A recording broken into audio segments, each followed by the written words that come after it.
This is Things Police See, First-Hand Accounts, with your host, Steve Gould. Hey guys, welcome to Cops in the News for the week of 8/24/2020. I'm Steve Gould. With me as always, Ken Roy Ball. Ken, hello, sir.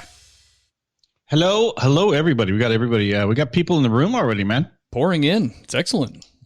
Jesse Meese is here. Christine, you fool. Hey, foo, what's up? Christine. My biggest fan, Karen Kincaid, is watching from Houston, Texas on vacation. Texas seems to be the place to go. Alex Stoff is here. Rogelio de la Rosa, hello. Brittany Olsen. See here. Brittany Olsen is in the house. And Dan Carlson. Dan Carlson, that's Burly Man Woodwork there. I was trying to Burly think Man. of. I'm going to look you. We're going to look him up, right? Yeah, absolutely. What's up, guys? Roybal 2020, salute the stash, fear the beard. I like fear the beard, though, man. Yeah, hell yeah. That's cool. Cool beans, man. All right, this is we're getting to everybody. Get some people in the room here. Yeah, feeling good, man. I'm a little bit tired, Ken. I've been out on the homestead trying to build a goat pen. You know, that takes it out of a ginger being in the sun. Too much sun for you will do something to your ginger skin. Mm-hmm. You guys used to protect me at backgrounds, but now I'm all by myself and I don't know what's appropriate. I don't know how much sun's appropriate and I get burnt. Yeah, we did not let you get in the sun too much. You look like you got some sun, man. I may have. I don't know. Or you been doing like activity? Were you doing jumping jacks before this? No, actually, my little face gets red. It's funny. It gets red for no reason. Oh, gotcha. Christine is saying, what did Christine just say? You guys are so full screen, I can't even see all of you. Is that bad? Is that real? I don't know what that means. Are we too? I'm looking at us on my phone, and we're both on the phone with the graphics and everything. Yeah. Brittany, you're correct. To answer. Where did it? Hang on. Brittany, yes, I did get a haircut. I hope it's acceptable with the haircut and everything. And yeah, so I got a haircut and I trimmed my mustache. And I'm hoping it is acceptable for the fans. You look slick. I'm going the opposite way. I look like one of the Bee Gees. Orange afro. You're going to be one of those hippies, man. Yep. Brittany says you're delicate. That's just he's got delicate skin. When we were working backgrounds, we used to go out to every morning for breakfast, and then in the afternoon in the sunshine, we would go out to the truck, about maybe 4 or 5 of us at a time. We would go out to the lunch truck, and the sun would be shining, and we wouldn't let Steve stand in the sun. We'd make him go under that the window that comes up, and you go and stand, and we would make him stand in the shade because he could go out there, and then his little smoke would be coming off his face because his little ginger skin. They used to pick on me for that, Ken, and it was racism. Latino men are racist if you're a ginger. But you guys were kind. You would protect me. You didn't want something to happen to me. No, we didn't want that. I'm so bummed because I used to get when I got the graphics, I could see when you put something up on the screen, and now I have to see it on the phone. Yeah, I have no idea why it wouldn't be doing that. Was that when you were sharing the screen or something? Only one time did I ever share the screen a long time ago. Oh, man. I wish we could get that fixed because my little old eyes. Did you get glasses, by the way? Did you get some prescription glasses? Because you couldn't see anything. I did finally go to the doctor, and I have astigmatism in both my eyes. Each eye has astigmatism. Wow, that's crazy. But and my left eye I'm farsighted. So basically she said my vision's pretty good.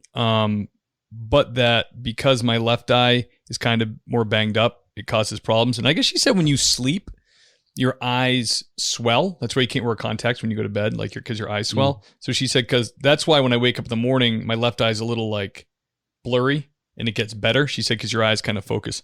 It was cool. She was this Asian doctor, and she was she kind of spoke with a pretty heavy accent, which somehow made her sound wiser. You know what I mean? Like she was Confucius, telling me, she goes, because I said, well, my dad had this theory back. He used to tell me when he got glasses, he's going to try to not wear them a lot because he said the more you wear them, the more your eyes become reliant on them, and then the weaker your eyes get.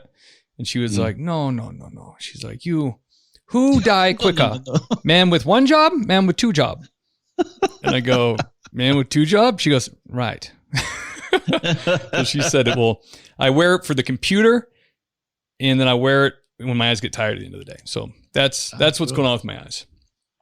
Jim Gibson is asking, how come the Sunday episode? Well, Jim and everybody else, I got invited on a play day with the gentleman from church. We went and did a barbecue, and I begged Steve for the day off, so that he said yes, fine, and then so we scheduled it for Sunday. It was a huge deal. It was we almost broke up over it, but it's big. Steve is a very good boss. Thank you, Christine. I appreciate it. Django Chang, he says, hey, Pops. He's been calling me Pops since he was a teenager, and he's been on the how long have you been on the job, Django? He's on LAPD now, but he's still my son. He's still my son. So Django. He's been on been on a long time. But are you guys ready for some news? There's some crazy news. I always say that because there is, but every week there's some crazy news. I have shout out, Ken. Oh, you know what? If you could please just shout out. I appreciate that. I'm going to shout it out. So first I want to say huge thank you to Chris June. She's a fan of ours, and she's also gone over, and now she's a fan of Gould's Gaining Ground, which is a little homestead blog that I do. So she's over there too, and she gave us a very generous donation. So thank you, Chris. That was so sweet of you. Really appreciate it. And I just wanted to shout out our monthly subs, because these are the guys that every month over and over give a little bit, and it just kind of takes care of the small monthly bills we have. So I want to shout out William J. Long of William J. Long Investigations. Well, yeah. He was our very first subscriber. So special place in my heart, William. William J. Long Investigations as well. That's it. Timothy Wright, thank you, sir. David Diaz, you are a scholar and a gentleman. Thank you. Scott O'Donnell, fellow Irishman. Thank you. I will put some of the money towards sunblock, I promise. Anthony Benetti. Thank you, sir. Anthony, you share the same last name of one of my good buddies back on the East Coast. He was my supervisor when I was a natural resource officer. Anthony, thank you. Richard Wilson, thank you so much. And Gary Stein, the great Gary Steiner, who's had 2 appearances on the podcast, is also a monthly supporter. So, all right. Thank you guys. So appreciated. That's all I got. Hey, couple of questions for you. Oh, okay. Couple of questions for you.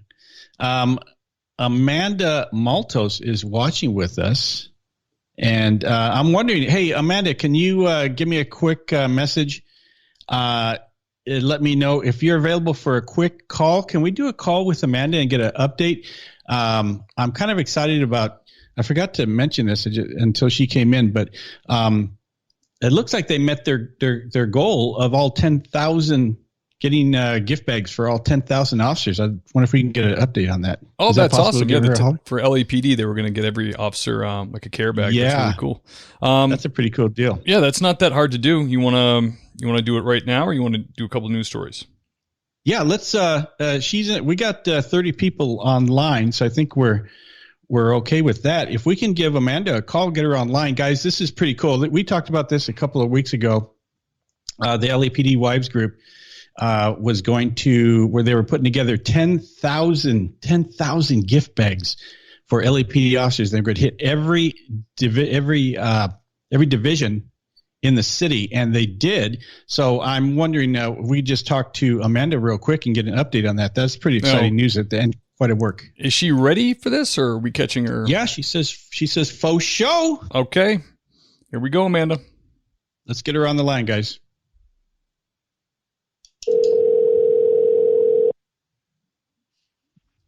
Hello, Amanda. Welcome to the podcast.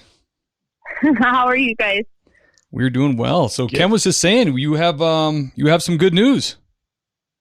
Yeah, we actually hit our goal and then we exceeded it. So we ended up making almost 10,300 bags. Wow. We were actually able to get treats for the canine and the mounted horses. Nice. All right. I think today was the last day we delivered. So every single station in LAPD was delivered to, and it was a big hit. We've gotten so much just generosity and thanks and praise. And, we really made it clear to the officers that we got to meet with, hey, this wasn't just us. This is the silent majority. This was the community that you work for. These are people that love you. So it was definitely an experience of a lifetime, and it really boosted a lot of morale, especially because this weekend there's a lot of protesting. It's supposed to get really bad tonight. Let's get that tomorrow. So it was just in the nick of time for the next wave of crap. That's awesome. That's unbelievable. So I saw some posts from LAPD officers that things are getting worse. Is this because of the Blake death?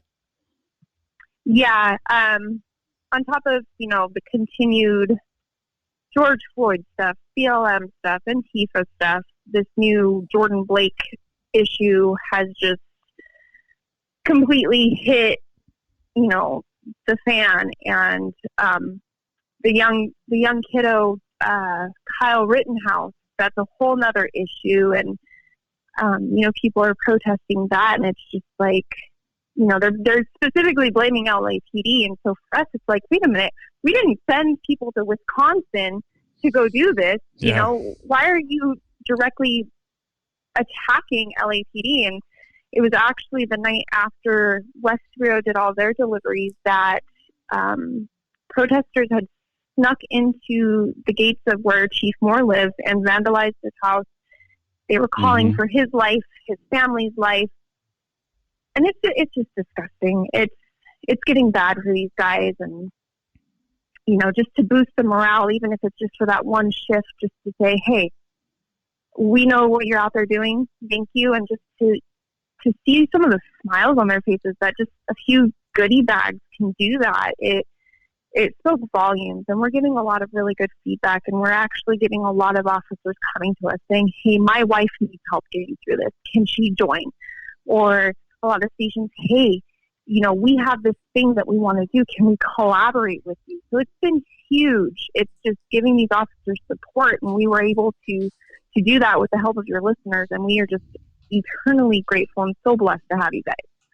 Oh, that's awesome. Thank you so much. We're so happy that we could be a part of that, right, Ken? We were pumped about it. Yeah, and that was there was no doubt that was going to happen, but I'm really impressed because 10,000. They show pictures on Instagram. I'd see in their wherever they were, the rooms or the garages and stuff. There were just hundreds and hundreds and hundreds of bags, and they were about, I want to say maybe a little smaller, about the size of maybe a lunch bag type of thing. But if you can imagine 10,000 of these bags they had to put together meticulously, one part here, one part here, one part here, for 10,000. And yeah, you guys, wow, Amanda, that's crazy good. That's an amazing thing. There's one other thing, Amanda, I wanted to ask you about. Was a pretty cool thing. Valentin Martinez died not too long ago of coronavirus, and his girlfriend is pregnant with twins, and you guys did something kind of special for her yesterday, right? We did. So when I'm going to get teary-eyed. When Val passed away, within hours of getting that word, we were able to have food catered into them at Mission. Just, hey, this is what we can do. People like to be fed, and they're grieving. And then with the money we had raised left over, we went ahead. Andrea kind of just did this force of, let's buy Megan's entire Amazon baby registry. So we did. And we had hung on to everything. We collaborated with Megan's best friend, and we yesterday did a drive-by baby shower for her. So, Megan and the boys will always have us. We will always be there for her, for the boys. We will represent Val as an LAPD officer as best we can. And if she ever needs anything, we're just a phone call away for her. That's beautiful. Wow, I love it. Now, I know really you guys cool. just accomplished this awesome feat, but I'm sure you have ideas for something else, or is there something that people can keep giving towards for something you're going to do? We do have quite a few things in the works, so we're kind of coming down off of this just weeks of full-time work doing these. We do have plans. We have a 9/11 event coming up where we're meeting at LAPD Academy, and we're going to kind of just do this big meeting with all of our members and figure out really, what's our next move. We still do have our Venmo and our PayPal if people want to donate. We will be sending out thank you cards to our donors. We've been very transparent on our Instagram. You guys get to see everything, where every donation has gone. You get to see it. But we do have a lot of plans, whether it be touching the officers or improvements at their station or support for wives and our kiddos of LAPD. There's a lot of things that we're kind of putting into place, but like I said, we're still kind of taking a breather from this huge accomplishment we've done over the last week. We really hit it hard, and we were actually able to.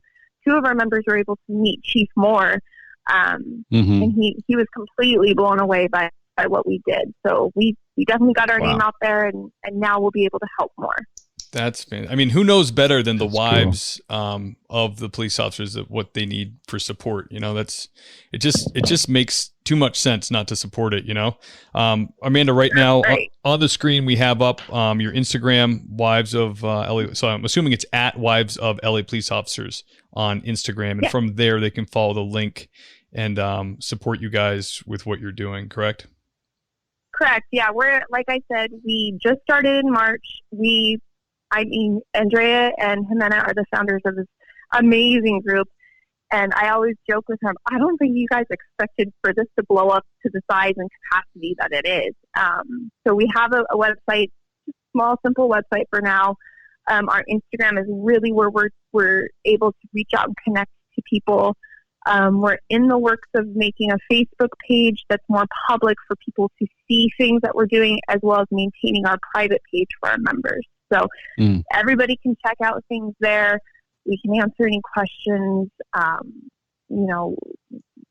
any other support wives out there. If you guys have ideas or whatever, we're open and ready to listen to those too. Awesome. What a great cause. Cool. Amanda, thank you so much for coming on and sharing that victory with us. Yeah, thank you. Thank you guys. It's with people like you and your followers that we were able to pull this off. We couldn't have done it without every single donor that showed that kind of kindness and gratitude. It's especially in these days where things are kind of rough for a lot of people. It meant the world, not only to the officers, but the families that they had at home to see that support. We know we'll be okay.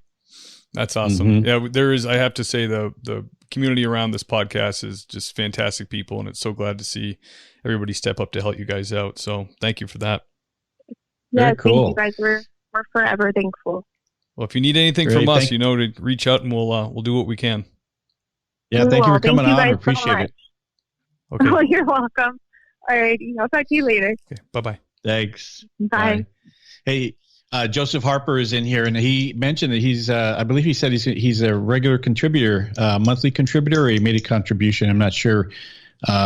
Ray Wood is here. Ray Wood is in the house. Thank you, Mr. Harper. And a couple things, Steve. Yeah. Just want to mention, hey, you guys, last week we were getting hammered, or I was getting hammered, because I asked a question about somebody's name or something like that. And I'm going, and you and I were looking on the web going, what is that person's name? What is that person's name? And then the screen started blowing up with comments at so-and-so's name. This is the name. This is the name, and stuff like that. Oh, but yeah. The Kasich, the politician. Yeah. So just so you guys know, last week, we're able to go back and check out the stats for the Facebook and all that kind of stuff. Once we get done, there were over 400 comments, and we're trying to get the news done and all that kind of stuff. And it's difficult for us to see all the comments. So when you guys say stuff, but we're very, very fortunate. Christine Roof is here, and she's constantly monitoring the content of the comments for us. And so she tries to get us information. She'll text us or send us information. So if we miss something, it's not on purpose, but we're trying to get everybody's comments down. So just so you know. And the other thing is there's been a request apparently to see my tats. So I guess I'll just strip down, but you knew this was going to happen eventually. Okay. Might as well get it out of the way. This is the Wilshire one. I don't know if you guys can see it. Wilshire 7. And the other one is the Shootin' Newton Lucky 13. So those are the tats. Now you know. You guys, I don't think they can do those anymore. I think that's racist or that's gang activity. Yeah, you can't do Shootin' Newton anymore. I guess not.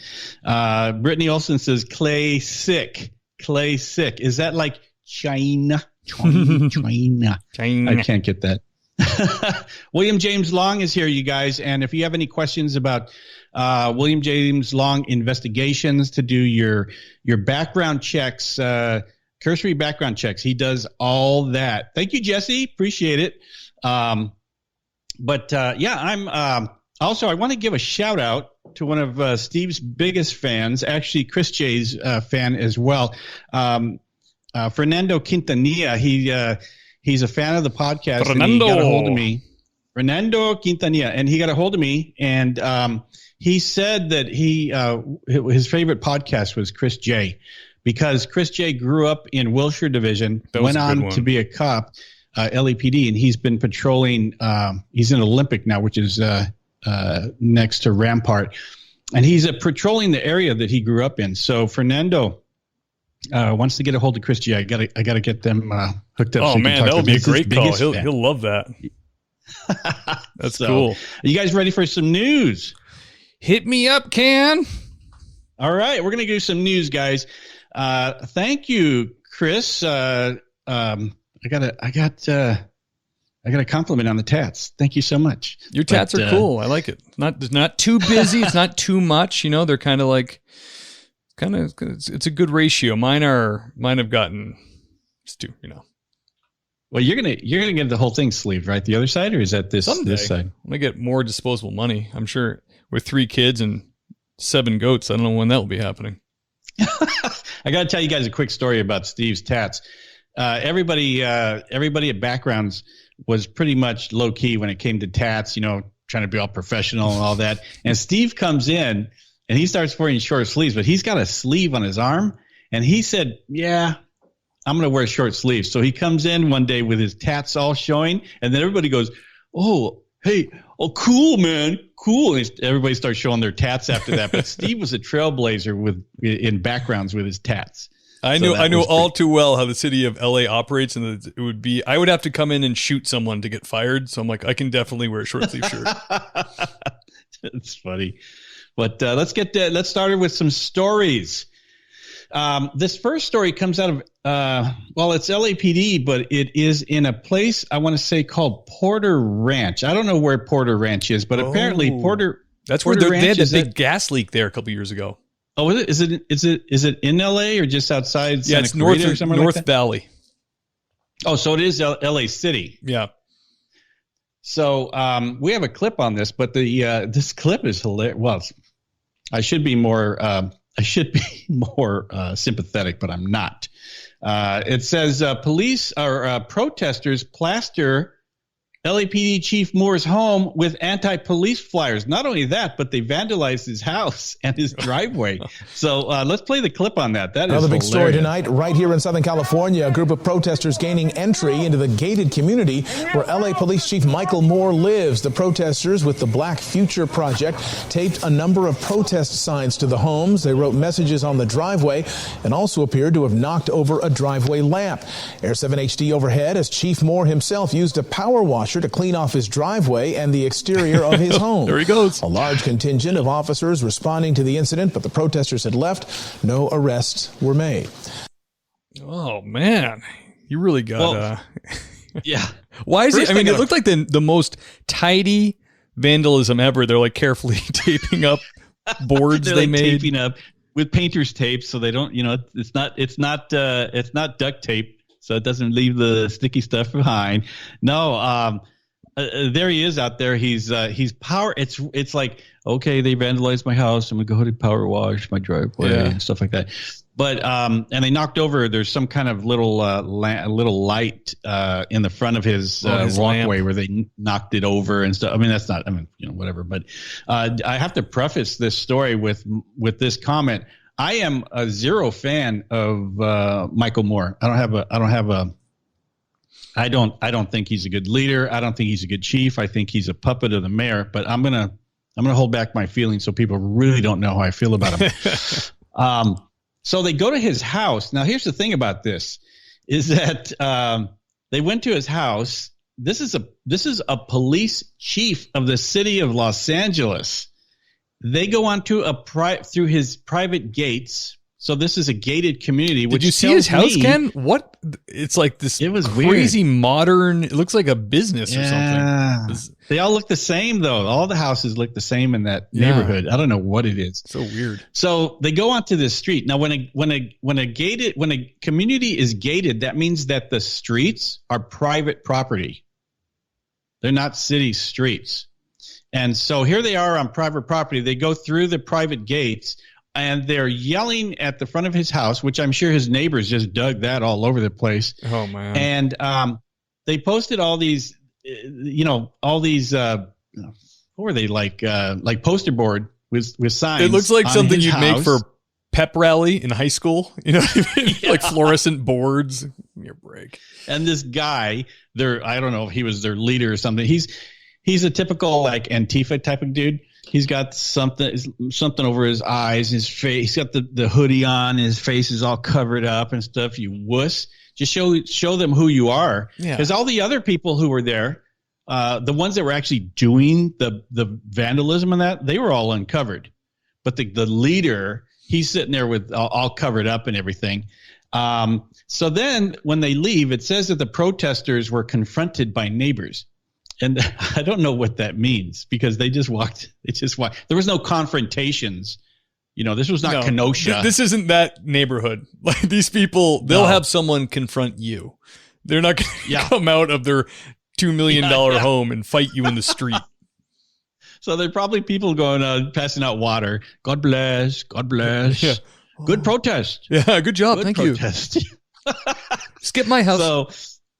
And then the video shows, I guess after these guys took off, it's one of those. It's so stupid. It baffles me. So I'm imagining because they only show Michael Moore out on his driveway with his power washer washing off. What was it like chalk or something on the driveway? And then he's just like chilling. He doesn't look mad at all. Just chilling out, like that. And then all they did was they taped all these signs on his front porch and his garage door and all that. So I'm sure he just went out there and just pulled the signs off, Yeah. And but the thing is, I don't care who you are, but you got to be a real lame ass to let somebody do that. And if you're the chief of police and you're sucking up to the mayor, okay, fine. But your family's inside the house. Have you no guts to protect your own family inside the privacy of your own home on your private street? That would piss me off. I'd go out there all by myself. I know. How could you not? Someone's touching my stuff. Some scumbags are touching my stuff. And it's not the $15 Home Depot light kit that's on the front that they just knocked over with whatever they knocked it over with. This stuff's probably very expensive. And then you don't have any respect for your neighbors, that you were the catalyst for these people coming onto their street that they pay for. So I don't know, man. This is getting crazy. It's not surprising. I mean, he makes what, $500,000 a year or something. He's not going to risk that for nothing. He would go out the back door as they burnt his home down.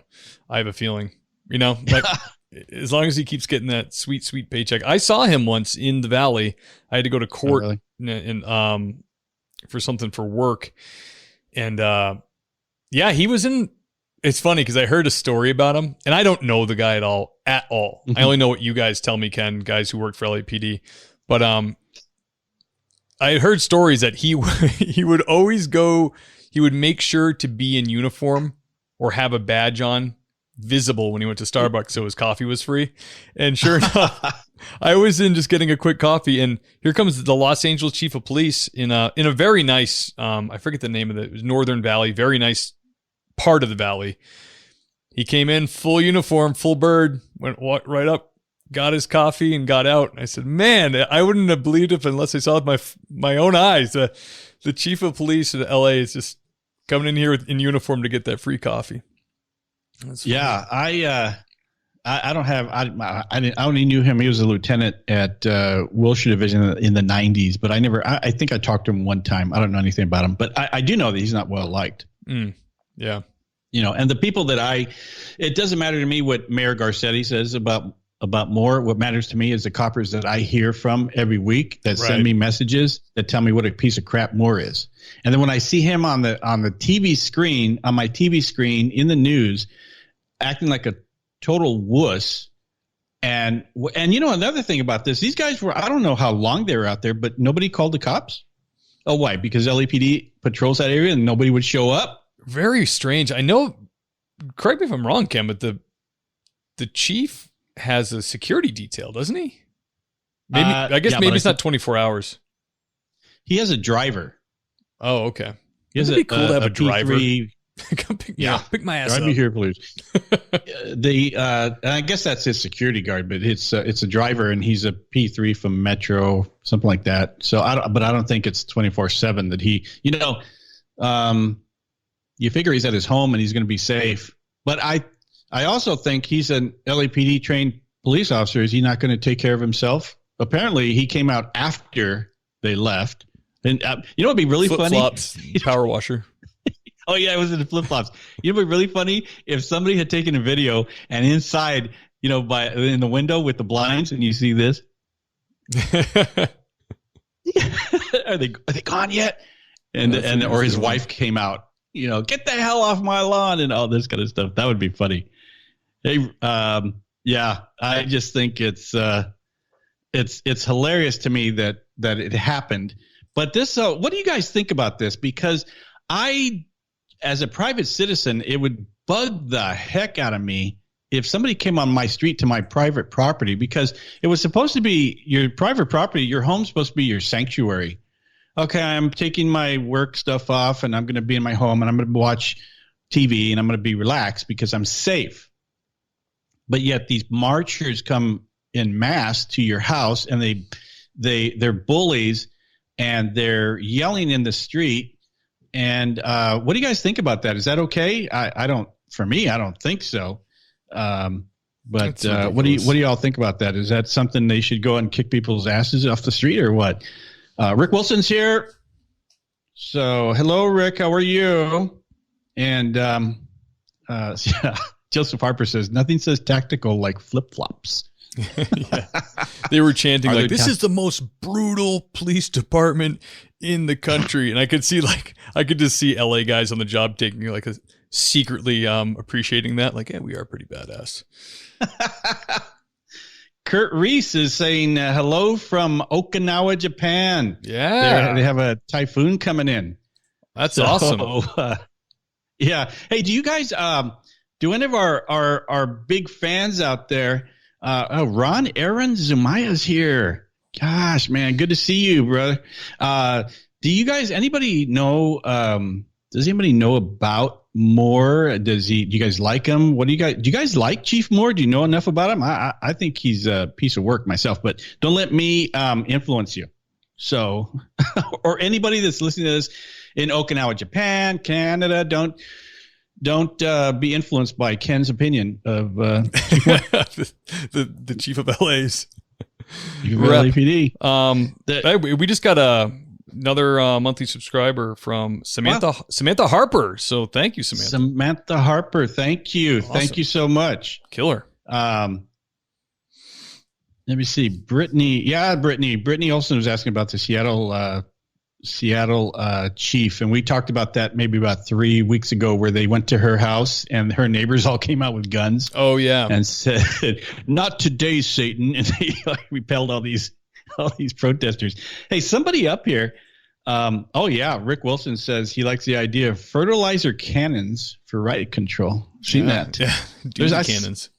Somebody also sent me a picture. There's like this blue water or blue dye water they can shoot out of water cannons, and it tags the rioters, the bad people, and they could walk anywhere they want, but they're going to be blue like Smurfs, and they can't run anywhere. That's awesome. They can run nowhere. That is so Somebody cool. was saying, I can't think of who. Let me see who it was. It was a message up here. Did you guys see this? Because I actually checked this, and I thought I checked it. But if you go to Antifa.com, it takes you to the Biden presidential website. Did you know that? Really? Yeah, I'm going to try it right now. Oh, let's do it. Let's do it on the screen. Okay, let me see. So if I go to Antifa. While you're doing it, Antifa.com. I want to see if it does that. All right. Antifa.com. Oh, they took it down. I just went there today. Oh, really? It goes straight to it goes straight to Google now. Yes, it did. Antifa.com did go to Biden. But anybody, the thing about that is like I could make any website. I could make stevegould.com and I could make it point to things the police see if I wanted. Oh, you don't even have to know me. Yeah, it's just pointing the website to people. Redirecting it. But they actually, Google took it down, so we can't see, or whoever took it down. But that was a pretty good one. Thomas Barnes listening from Canada. Hello, Thomas from Canada. Yes, Christine. Christine's calling my name. Talk to me, Christine. I'm watching the screen right now. She's like, Ken. Brittany Olson said that I have kind of a bit of a Chuck Norris thing going on, which... Brittany, you've struck deep into my heart because Chuck Norris was one of my childhood heroes. Lone Wolf McQuade was one of my favorite movies of all time. Oh, I love that. Oh, my gosh. Lone Wolf McQuade. Is that where he drives the truck? They bury him in the desert. And oh, man. Lone Wolf McQuade. So good. What if he was a chief of police somewhere? He's always something awesome that I'd like to be. Like, he's the kind of chief or sheriff that wears jeans and like a chamois shirt. Like, let me get that uniform and a 45 on my hip. Oh man, where do you get that job? The problem is those jobs exist because I've looked into them and they pay about $28,000 a year. It's in North Dakota. Oh, I just got so I want to see. Christine says I'm supposed to read Joseph's comment, but now I have to go up to see Joseph's comment. Don't really care whether it's an unowned domain, so someone just redirected it. Yeah, that's what I thought. Interesting. Matt Dew is here. Matt Dew made it. Yes, Matt Dew. Chuck Norris is a patriot. Chuck Norris, I love him, dude. Oh yeah, he's the best. If a nuclear bomb went off, only two things would survive: cockroaches and Chuck Norris. Right. Chuck Norris counted to infinity twice. I love. If you guys Google Chuck Norris jokes, there's all kinds of stuff out there. It's the funniest thing. We ever. were dying, Ken. When I was in police academy, that had just come on the scene, the Chuck Norris thing, and we were in computer lab where we had this chief teaching with he never took his Bluetooth out of his ear, and he was teaching us about report writing or something, and we were just in the back looking at Chuck Norris. First of all, we're like, are they tracking where we go on the internet? And then we're like, who cares? And we just looked at Chuck Norris quotes for like 2 hours, and we were crying laughing. Oh, yeah. So good. Matthew P. Barron says, hey, from Cape Cod. Hey, Cape Cod. What's going on, Matt? Good to see you, brother. Where's Cape Cod? It's on the... You gave me a shirt from Cape Cod. Yeah, dude, come on. It's on the East Coast. I have a shirt from Cape Cod. I don't know where it's at. It's a little arm that sticks out of Massachusetts. Our next story. Yes. Do we have a clip? We have a clip on this next story? This is the only one we don't. Okay. This story comes from Jesse Meese. And hey, you guys, just a quick thing. Remember, if you send stories to us, we'll give you a shout out every week for when you send a story. And if you send it to Ken at policebackground.net, that's the place. That way I can get them all in one place. And Jesse, thank you for this story. So the headline reads, this is actually sad, but kind of interesting at the same time. Yeah. So the headline reads, Virginia man fatally shoots himself while firing gun at state troopers. Man. That's the guy. You know what? It's difficult, but I mean, there's a dead guy, so, God rest his soul. On the other hand, what the heck? I hope he was right. Thinking? I hope he had Jesus, Ken. I hope he's somewhere good because, man, that is a way to go. So what happened on this, you guys, is that this guy, his name is Coleman Lamar Semple. So Coleman decides he's gonna let the police chase him. So they chase him, and then when they catch up to him, he decides he's going to get in a fight with the cops. So during this wrestling match, Coleman decides to pull out a gun, and in the ensuing fight, I guess he pulled the trigger, but he pulled the trigger on the wrong head and shot himself. So he ended up dying, and that took care of that. So who killed him? Well, are there going to be marches? Are the cops in trouble because they didn't do enough to stop him from shooting himself? Well, shouldn't the headline read, Virginia man is shot while wrestling with cops? That's what the news article should have said, right? Yeah. Because fatally shooting himself, that doesn't fit the narrative. Why is this even in the news? Yeah. It's silly. So, he was driving 92 in a 55-mile zone, but they haven't given any update on why. I don't know if they were chasing him. Maybe he was chased because he was running. But that's got to be one of the most ironic things in the world, where you're pulling out a gun because you're going to kill a cop and you end up offing yourself. Yeah, it's a little bit of karma right there.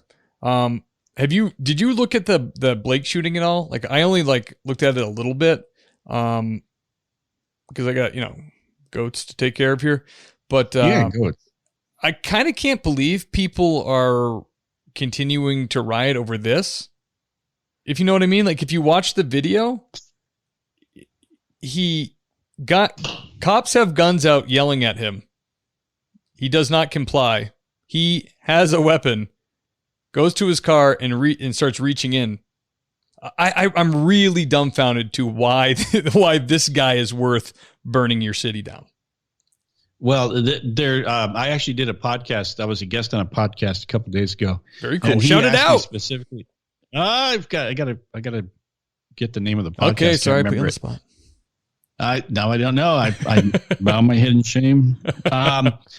He asked me about this, and he was asking me about what do you think should have happened and stuff. And I said, well, I wasn't there. I'm no use of force expert, but just looking at the video, the whole world. You can tell a shooting if you just arrest the officer and take the video, just one video, to court and use that as evidence, is a done deal, because videos are just so telling.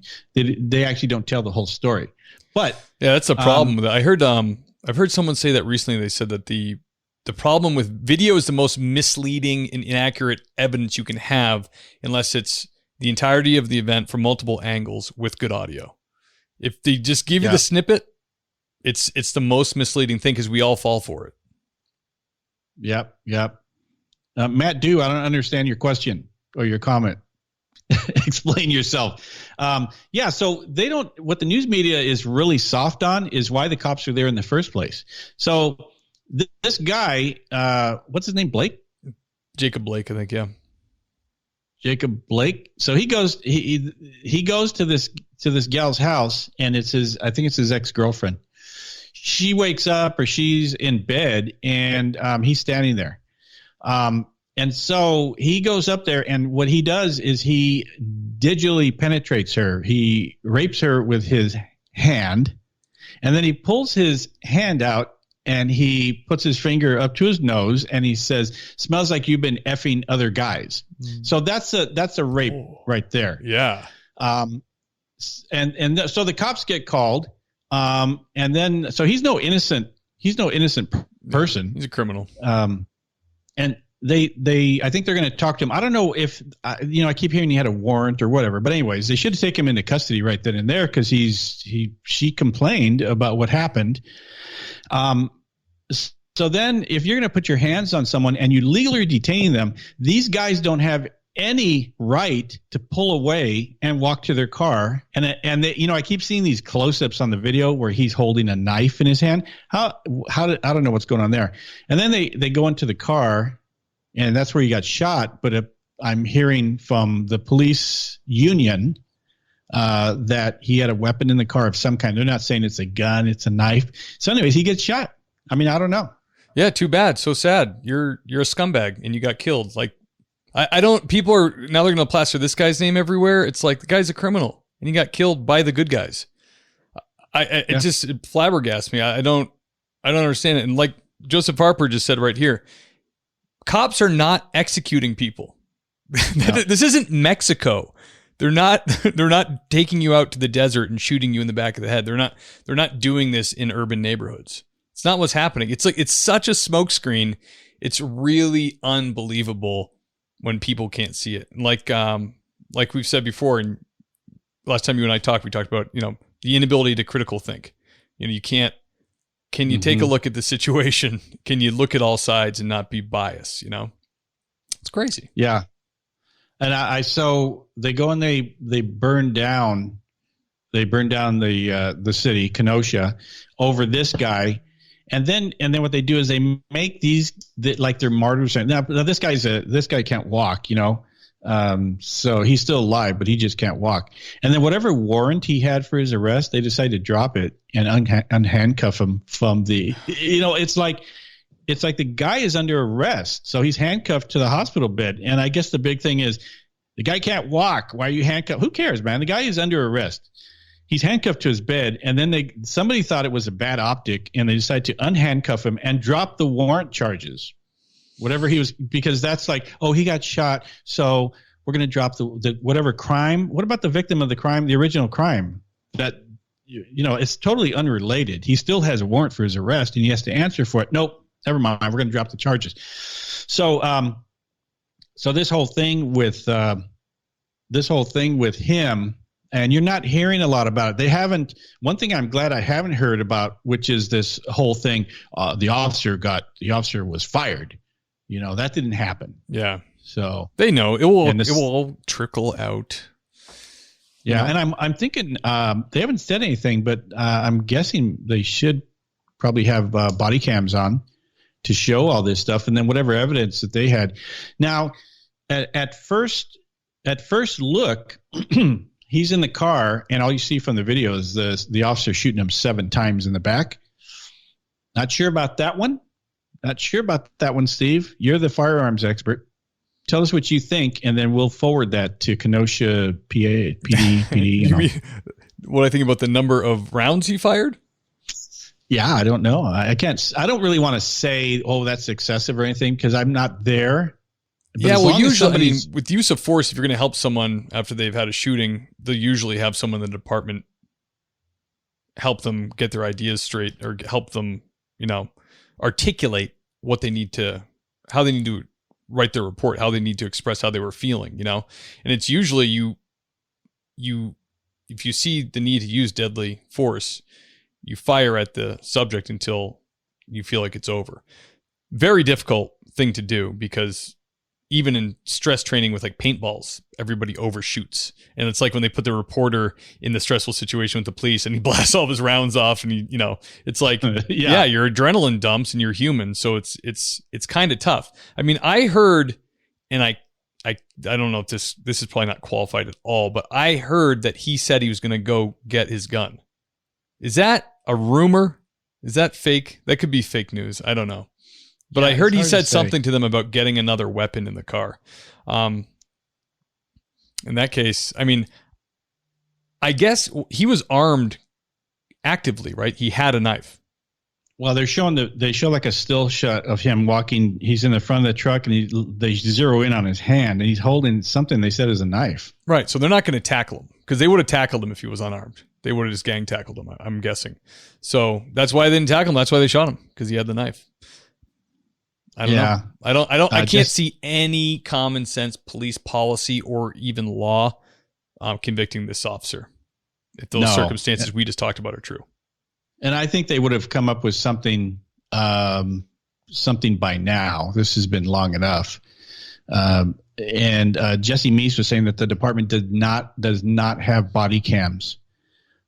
So whatever evidence they're going to find inside. But the thing is this, Steve, is that this guy is no hero. He's no martyr. He's no pillar of society. He's too old for them to show a football picture of him, a picture of him in his football uniform, and say he's going to go to college.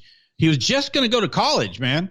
And he's got but the way they say, police shoot man in the back 7 times. Black man. He has 7 kids. He has 6 kids. Yeah. What does that have to do with it? How many kids do you have? The headline I literally got on my phone from Apple News app was police in Kenosha shoot black man in back.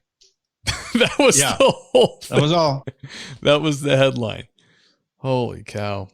Well, it is true, but they leave out a bunch of other stuff. Right. You know? What do they what is that expression they say? It's factually true but inaccurate, or whatever it is. It's like, yeah. Whatevs. So I'm waiting for all this stuff. It would have been cool for them to have body cam footage, but we're not going to see that. But what's taking so long, I wonder, for them to at least put out some kind of story? Because the only defense of the officer with facts was his police union that put out a statement talking about the whole incident, how it went down, and all the facts related to it. But of course, that's not going to. I think that CNN and MSNBC and ABC and all these news stations, they look at it and go, hey, the Blake report just came out, and they read it and they go, oh, and then you never hear about it. Yeah. That's not. It's sad. It's almost like the police departments are getting afraid to tell the truth. They're like afraid to release it. It's really, really screwed up. Yeah. When they don't report the news. Also, you know what? Off of this story, but and this is not one of our stories, but something that you're not hearing about. Jesse Meese sent me another story. I think it was Jesse. Jesse, correct me if I'm wrong. Yes, that there was a task force, a federal task force that recovered 40 kids that were kidnapped in the United States, and they recovered them all in one shot. They found them somewhere.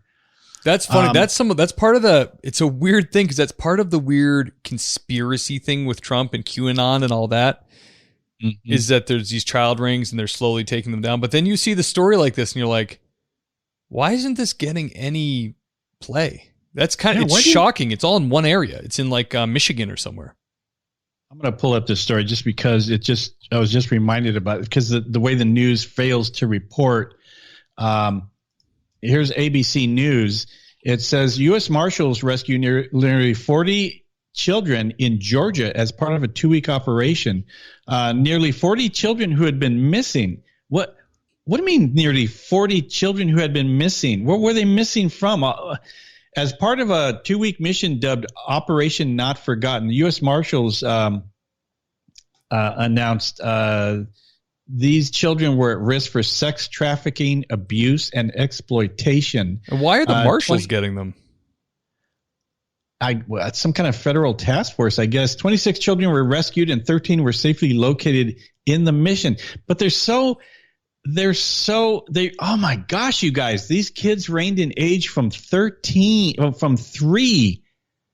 to 17. Ugh. Why would you kidnap a 3-year-old? It just frightens me that what are you going to do with a 3-year-old? It's not, what the heck? And why isn't this more in the news? I'm going to tell you right now, Ken, and people are going to bag on me for this big time. But that whole Pizzagate thing, there's something to that. That's not like a conspiracy thing I think we should totally brush off. That Pizzagate thing has some legs. And the thing about it that's most disturbing, it's about child sex trafficking within powerful elites in Washington, is the real emails sent between these senators and all these uppity ups. There's no explanation still. I remember on the news, they were like, well, this clearly they're speaking in some kind of code, but we can't really make a judgment call whether it's child sex related. It's like, oh, that was a nice slice of pizza you got me the other night at the White House, or, oh, I like pepperoni, or I like hot dogs. It's like, what the hell are these people talking about? And then if you want to go real deep, Obama or somebody gave Joe Biden like a charm bracelet with a slice of pizza on it. Like it really gets weird. The problem is when you start talking about it, friends and family go, you're a whack job. But it was on the news where they were like, yeah, there clearly is some kind of weird pizza code they use, but it was like a 10-second thing at the end of it where we can't decipher what it really means, or it's probably security, but it seems real rapey to me. Yeah, I think stuff can happen. There's a question for you, Steve, and I'm trying to think who it is here. It says Steve. Steve, they're trying to get a hold of us. I think it's William James Long is asking, what do we feel? What does Steve feel about QAnon? QAnon? I don't know. I haven't looked super deep into it, but it wouldn't surprise me if it was Trump himself doing it, because that's something he would do, is be like, because some of the pictures QAnon posts I've seen are from like Air Force One, from inside, like places that only Secret Service or one of Trump's kids or he himself would have access to. So it's kind of like, I could see him having a good time with something like that, like trying like a grassroots like conspiracy movement type thing. That is such the problem with everything now. And on a different note, like Carrie and I were talking about health today, and like organic, non-organic, is it bad? Is it conventional? Is it this? Is it that? There's so much information for us to absorb now. So much information you can get from Google. No one has time to vet what's real and what isn't. There's so much crap out there that it's really hard to glean any kind of objective truth out of the internet. You know what I mean? Like William J.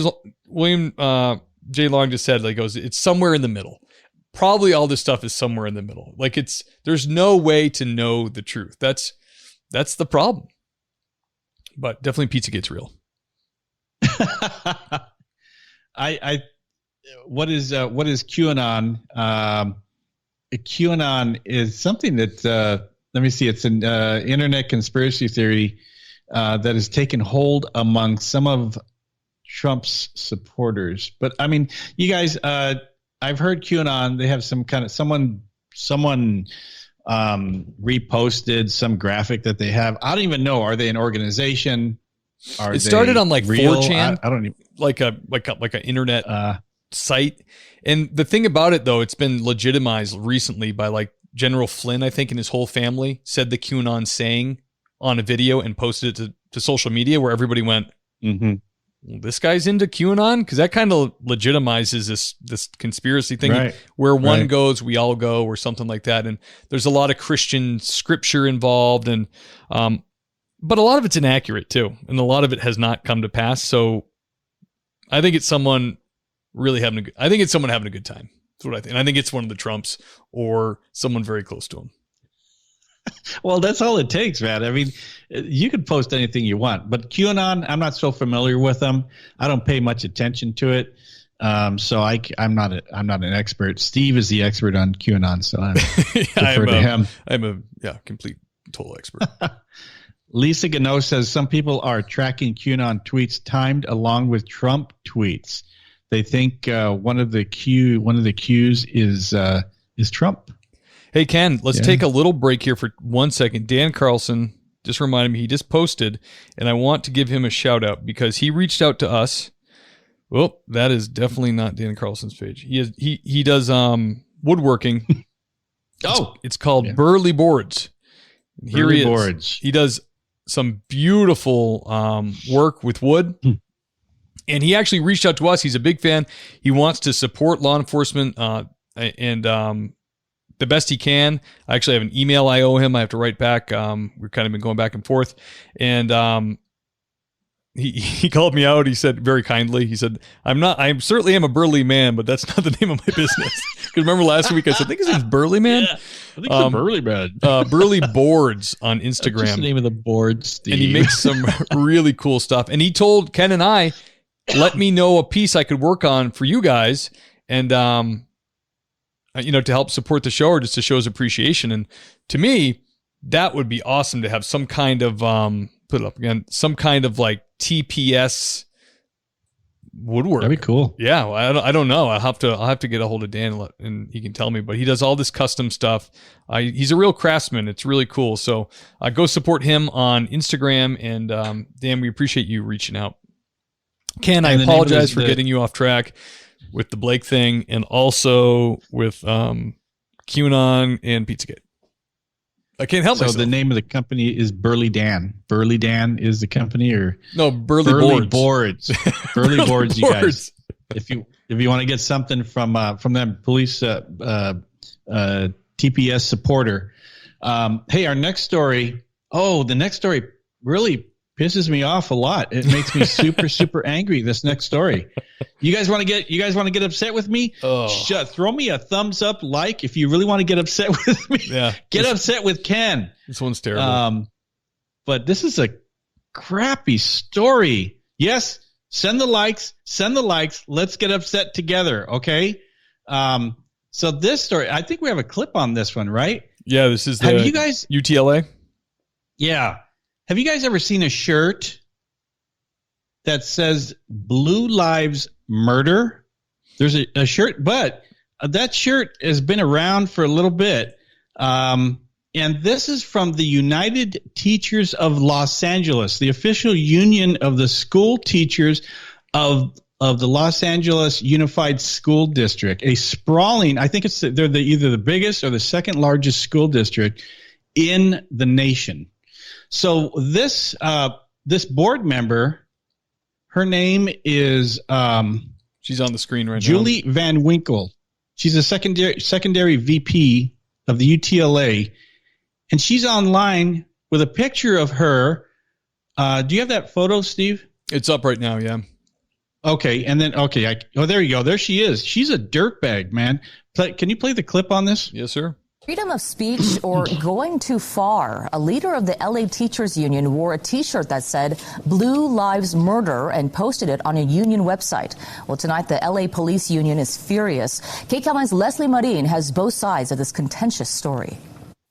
Tonight, LA's Teachers Union is facing backlash for this photo posted on Instagram. It shows a United Teachers Los Angeles board member wearing a shirt that reads Blue Lives Murder. Nikki Lopez saw the photo. She's a mother of 2 LAUSD students and married to an LAPD officer. Her dad is one too.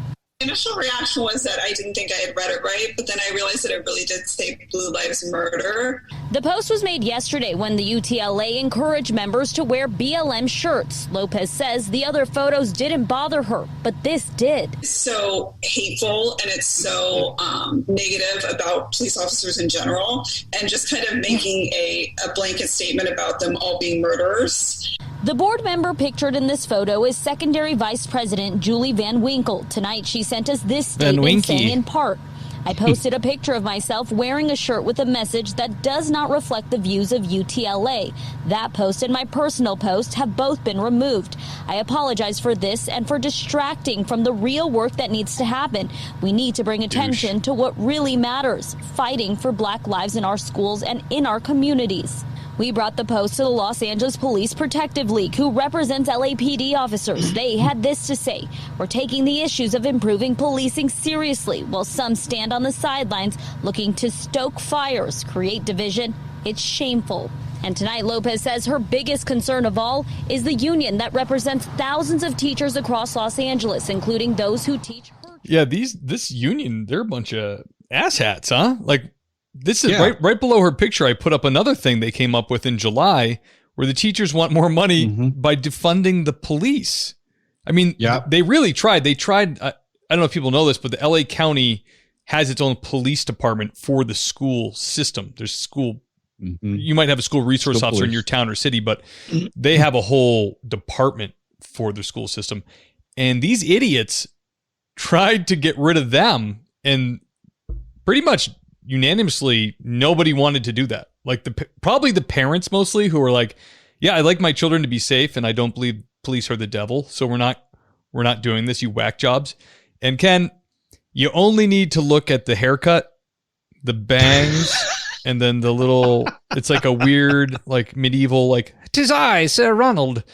It's, she's clearly somebody from Monty Python. Yeah. She's clearly a self-hating, hipster weirdo that should be relieved of her position. I mean, I couldn't be more excited that my wife homeschools our kids at this point. Yeah. Seriously. I could not. My kids they just got evaluated, Ken, and they are like, they're doing amazingly. They're reading, they're writing. Carrie's taught them it all. They're doing math and they're like above board with all of it. And I'm just so grateful that whack jobs like this dingus are not going to get their hands on my kids. I mean, brutal. Yeah, there's been stories in the news ever since Trump got elected that these teachers were in their classrooms. They got these little secret videotapes from the students where they're in their classrooms berating Trump and all this stuff in school, which there's no place for teachers to be indoctrinating other people's children in public schools. And then there's also videos and audio clips of like kids are going into school with "Make America Great Again" T-shirts and stuff like that, and the teacher in the classroom berates the child in front of everybody. You're committing violence on us. Yeah, and this lady here, if you look at her photo, the logo above her photo is the official UTLA website. It's the logo for the Instagram account for the official union. And the union says, and she goes on and says, "Oh, my T-shirt doesn't reflect the opinion of the school, the teachers union." And all that that's a bunch of crap, because if you go onto the UTLA website, they are full of BLM stuff. They're full of BLM stuff and all kinds of programs and stuff like that. So you don't think that these teachers in these schools with these attitudes, you don't think they're going to try and pass them off to your children? You're nuts if you don't think that. But to take it public with your racist stuff and all these types of things and wear a shirt in public, and there's also a photo of her at a protest with some kind of whack sign that's anti-cop, but to be wearing a Blue Lives Matter, do you think she walks around in her own time and says, "Oh, well, I better not wear this shirt because some kids might see me"? No, she wears that shirt so everybody can see her, and then she reps the shirt on the official Instagram account, and the school, the teachers union backed her, but said that it shouldn't have been on the Instagram account. Yeah, but they backed her. That's disgusting. And I'm sure they're trying to cover that up now. But it's really weird. It's really bizarre that it's really ballsy to have such lack of respect for parents. Like, you are going to bypass the parents and put these ideas in the kid's mind because it's what you believe. You have no idea what the parents believe. It's not your job. Do your job. Teach the kids to read, write, and spell. Do poetry. It's not your job to give them a worldview and to give them a moral compass. That's for their parents. So it's really ballsy to me for teachers to step over that line. I actually can't believe it. But in my feed, in my Facebook feed, I am friends with a ton of teachers. Some I know really well, some I grew up with, whatever. But some of them I remember when the lockdown started happening, and it was going to go on for a while, their biggest concern was getting back to school was because they needed, a lot of these kids shouldn't be, they're worried for their kids' safety being home with their parents for this long, basically. And I was like, what the hell are they getting at in these posts? They're basically saying like, hey, we have problem kids that, come from bad families and they come to school and that's like their reprieve from their parents. But, it's good. We need to check in. It's a way for us to check in with all kids to make sure. And it sounded very Big Brother to me. Like you're making sure I'm doing my job as a parent by the kids reporting to school. They have a very twisted, paradigm, the view of education. And it's really slid. I mean, I told that story before when I was in 5th grade and Desert Storm was going on, and our teacher told us we could all get better grades on the spelling test, or we could all go to the Middle East and die. And we had kids in the class whose parents were in the Middle East fighting. That was the 90s. They were thinking like this. So this is just, academia has been hijacked by the left forever. This is their thing. They're just now feeling very comfortable. They're just kind of showing their cards now. And it's, she won't get in trouble probably, you know? No, oh no, she's not in trouble. It's a union thing.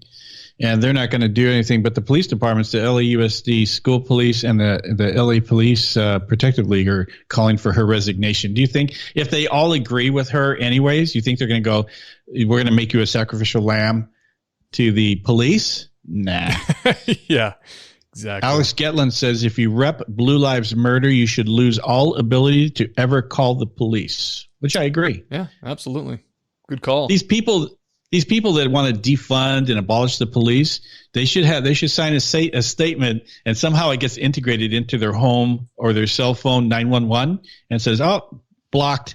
They don't want to have the police. We're not going to respond to your house. Yeah. Oh, sorry. We see here that you don't need us. So I guess you misdialed. Were you trying for 411? Sorry.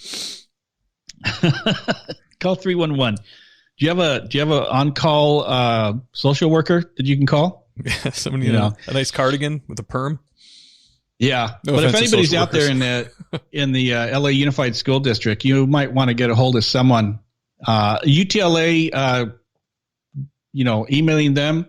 It was funny because there was I can't remember who it was that I think it was one of the LAPD wives. She was saying that they were sending messages on the Instagram account, and the Instagram account blocked people. So they're not, they don't really care. Ken, I just noticed we're up to 558 likes, and William J. Long said he apologizes. His phone is liking our post uncontrollably. Is that all from you? 558? I mean, I'm sure there's organic ones, but holy cow. WJL. Yeah, we appreciate all the likes, guys, because it lets us know, and we get all excited and frothy at the mouth and all that because look at all the likes. So, yeah, now William's just pouring them on. So this next story is Stupid Cops of the Week. Stupid Cops of the Week. Oh, one thing that we do not shy away from on this podcast is if cops do good, we'll let you know. If cops are being railroaded, we'll let you know. And if cops do something incredibly stupid, we'll let you know that too. This is that story. Ken, I got to tell you, when we first started Cops in the News, I would say 60% of the stories were making fun of cops and 40% were like ridiculous political stuff. Yeah.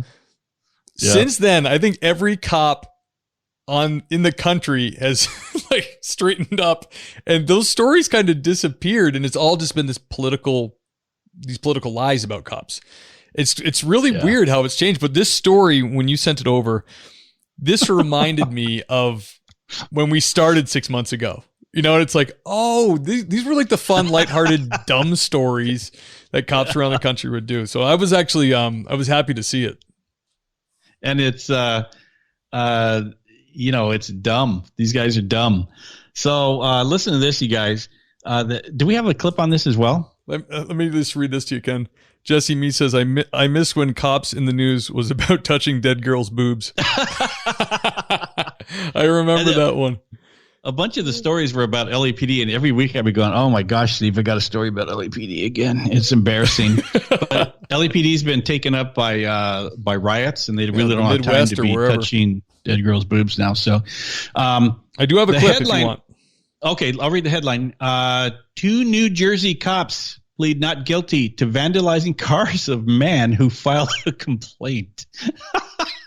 Dummies, man. Here at home, 2 New Jersey officers have admitted to vandalizing a pair of cars that belonged to a man who filed a complaint against them.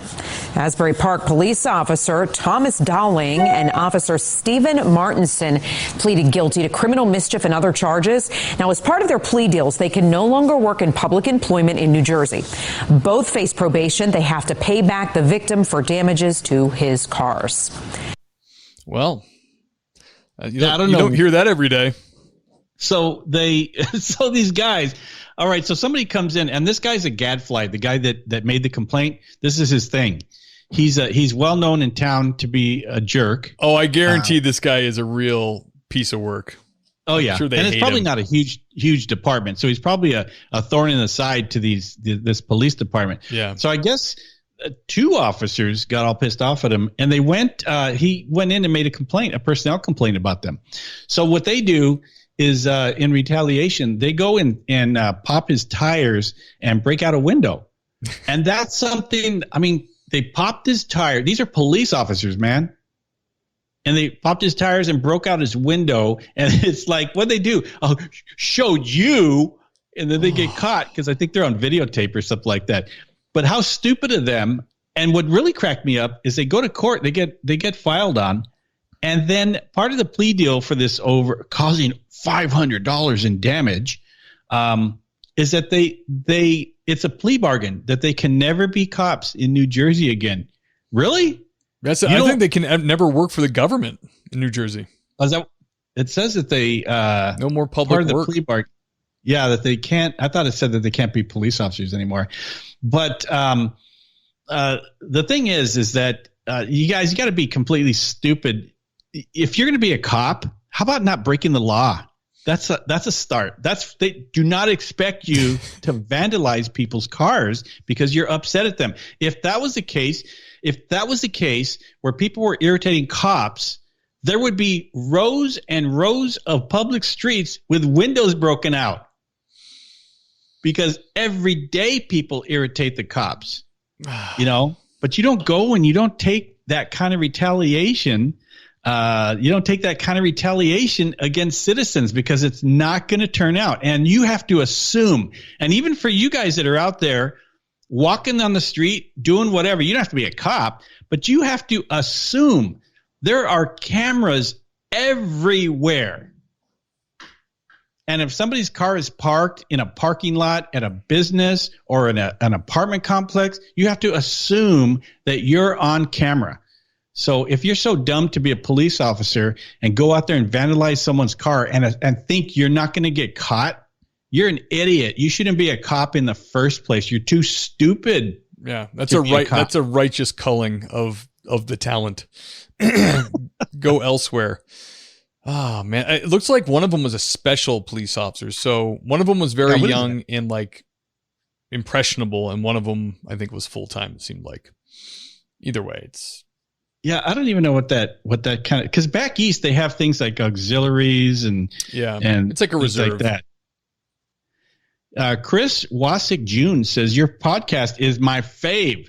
I listen to probably 24 podcasts, but yours is the best. Chris, thank you, Chris. We love you over here. You know that. You're the Steve best. always loves to hear that stuff. That's so cool. He always loves to hear. And if you guys. Just an aside, if you feel like you want to give a shout out to the podcast, send Steve an email, steve@thingspolicey.com. He loves it. We figure that every time we get an email from someone, that's maybe 10 people who actually think that way. But it's there's nothing that lifts your day. And every time we get a good email, Steve forwards it to me, goes, yeah, man, look at this. And it's a neat thing when you guys reach out to us and you tell us how the podcast is making your day, your week, whatever. That's always cool. So thank you for the emails and stuff. Sasha McNabb says, Big Brother is watching. You got to assume that, right? You got to assume that. Yeah. And I don't care what kind of little ninja outfit you wear, your Yula and Antifa cap and hoodie and your mask and stuff. The police are amazing. If you leave a drop of sweat somewhere, they're going to find you. With the DNA. I don't know how they do it. They drop it into the hologram machine and then your face comes up and you're done. Well, I worked, not alongside, but, I would see detectives every single day, and they would pull these hat tricks where they would find people out of nothing. I'm like, God, how do they do that? But they somehow do. They somehow do it. So do not ever commit a crime, because you're going to get caught.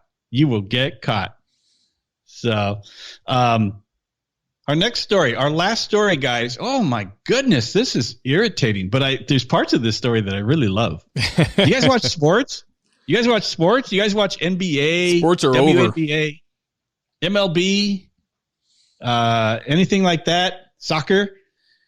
So you guys probably know what direction I'm going with this one. So sports come to a halt. NBA, WNBA, MLB, MLS postpone games as players protest Jacob Blake shooting. It doesn't matter what the facts are in the Blake shooting, right? All that matters is the color of his skin. So this is what baffles me about this. So who was it? The Milwaukee Bucks? Yeah. The Milwaukee Bucks refused to take the court in protest, and and these are the playoff games. What's funny to me is I didn't even know they were doing playoff games. Yeah, I didn't either. I was like, what? I thought they were not playing. So they refused to take the court in a playoff game against the Orlando Magic. And then these other leagues, Major League Baseball, in support of the sports brotherhood, they decided they're going to cancel. The Milwaukee Brewers decided they weren't going to play their game against the Cincinnati Reds, the Seattle Mariners against the San Diego Padres, and Los Angeles Dodgers against the San Francisco Giants. They're crazy about money, Ken. These organizations are so upset. Yeah. They're like, what do we do? Just tell us what to do. Keep giving us our money. These guys are dummies. I mean, they're multimillionaires, okay? They're multimillionaires playing a kid's game. I used to play basketball in 5th grade. It's not this like, wow, I can't wait till I'm an adult and a big man and I get to play basketball. This is stuff you learn when you're a kid. But these guys out there, and they dribble a ball and they shoot it into a hoop and people get all excited and they make millions and millions of dollars. So now during coronavirus, there's nobody in the stadiums. Where are they getting their money from? They're selling it from merch. They're getting merch, and somehow, but they got all these endorsements. So the leaders of the game, they're funded by endorsements, right? Yeah. But I mean, can the cops go, hey, we're going to go ahead, we're going to boycott police work in protest of all the cops getting killed, all the cops being murdered. We're not going to show up today. Can the cops do that? No. They're not supposed to. It's called the blue flu. But it doesn't work both ways. But here we have these baby professional athletes making a statement, and what they're doing. And you know what? I'm not a huge sports fan, but I watch the comments from all the news sites and all the comments from the sports fans. And overwhelmingly, these fans are on there in the comments saying that these players, these leagues are killing professional sports. Yeah, it's I'm sorry, Ken. Go ahead. No, I'm going to say that they, without fans, and all they're doing is alienating fans. People go to these games and all this to cheer their teams so they can get away from real life. Right. And what they do is they bring the protests and all their activism onto the field, onto the arenas, and the basketball courts. And people are getting pissed. Yeah, they're it's weird, and I kind of reminded myself of this when I pulled up. I have a sound clip of the speech that the Milwaukee Bucks players made, and I have a picture of them. But I'll bring it up here. I looked at the picture like full screen on my computer, and I was like, wow, these guys are very young, Ken. These guys are kids. Most of these professional athletes, it's easy to forget when you're a 50-year-old man screaming your head off and throwing your empty Coors Light can at the TV because, Brady didn't get a touchdown or whatever. But these are, they're just out of adolescence pretty much. And a lot of these players, and I don't feel bad saying this, are stunted growth wise because they're carried along through college and they're coddled the whole time because of their incredible ability to play sports. So these are not the minds. These are not the elite minds we want to turn to when it comes to morality and decision making. You know, these are very much giant kids playing a kid's game who were brought along the whole way. And, you know, there's always exceptions, and I can't say that for all of them, but a lot of them, the ones that are speaking out, don't know what the hell they're talking about and have done no research. You know, they're just kids. They don't get it, but they carry so much influence and so much money follows what they say. The corporations that employ them they're obliged to pump this stuff out there. So I'll just play for you this audio clip and just know that these guys were reading, you can see in the picture, they're reading from notes. Right. And they're not doing, I mean, it's not a very compassionate or believable. I don't feel like it came from the heart, and I don't know where it came from, but I give these guys some leeway because I really do feel like they're like giant children. So let me play that for you. Months have shed a light on the ongoing racial injustices facing our African American community. Citizens around the country have used their voices and platforms to speak out against these wrongdoings. Over the last few days in our home state of Wisconsin, we've seen the horrendous video of Jacob Blake being shot in the back 7 times by a police officer in Kenosha, and the additional shooting of protesters. Despite the overwhelming plea for change, there has been no action. So our focus today cannot be on basketball. When we take the court and represent Milwaukee and Wisconsin, we are expected to play at a high level, give maximum effort, and hold each other accountable. We hold ourselves to that standard, and in this moment, we are demanding the same from lawmakers and law enforcement. We are calling for justice for Jacob Blake and demand the officers be held accountable. For this to occur, it is imperative for the Wisconsin State Legislature to reconvene after months of inaction and take up meaningful measures to address issues of police accountability, brutality, and criminal justice reform.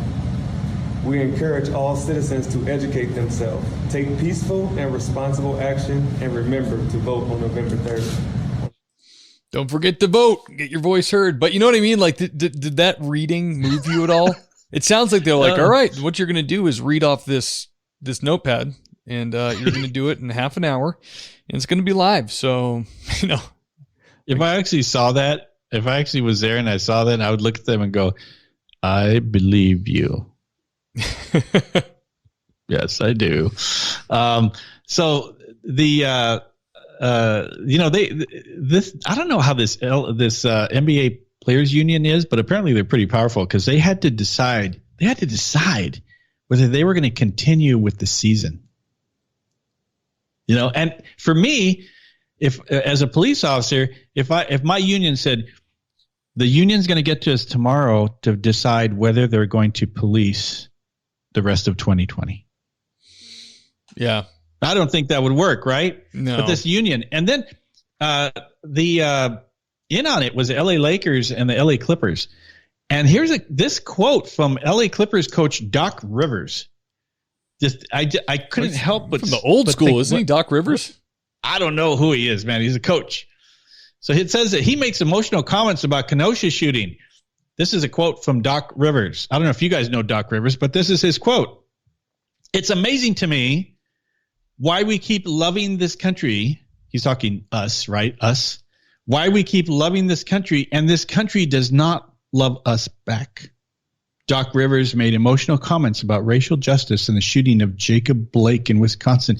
So these multimillionaires, this guy's a multimillionaire coach for a professional basketball team, and he says that they keep loving this country, and this country does not love them back. That's kind of funny. And I think he's going to go home to his multi-million-dollar mansion in whatever city he lives in and with all those freedoms that he has. Yeah.